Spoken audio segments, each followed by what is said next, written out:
我覺得好特別嘅咧，就係個長者90幾歲啦，咁我成日都話唔願落街又要瞓床喎，但係當我哋嚟嗰陣時咧，咁都會鼓勵佢落街行下做下運動啦咁樣。咁其實原來佢咧係一個太極高手嚟嘅。咁我哋佢就成日講佢後生嗰時跟咩師傅啊，我做咗太極做咗好多年啦咁樣。跟住我哋就會用呢一個方法就話，不如你教我哋太極啦咁樣，咁就教我哋喐手啊、擺手啊咁樣咯。陳百強啊，我師傅咯。係你嘅咩師傅啊？咪太極師傅咯。多年。喺旺角球場救咗好耐噶啦，喺旺角住咁耐啊，玩咁耐噶咯。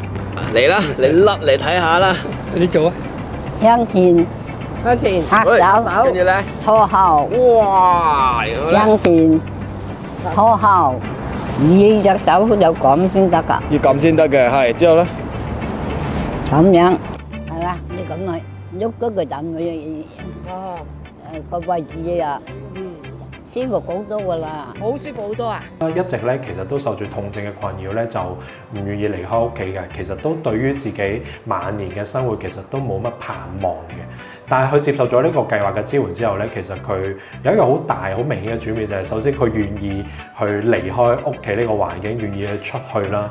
其實呢個係一個大嘅轉變嚟嘅，因為過往其實佢都唔願意出去，覺得冇乜意思，冇乜作用啦，係啦，可能甚至連家屬佢都會覺得就係已經唔再需要做到啲乜嘢入去啦。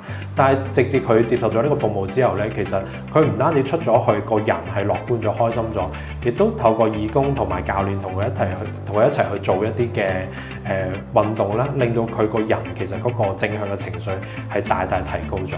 要好耐㗎啦，2號車有係咪啊二號 A 啊，搭好耐噶啦，搭2號 A 啊。2號 A 去邊啊？嗰陣時邊個同哥啊？而家唔記得啦。你做得耐就好噶啦。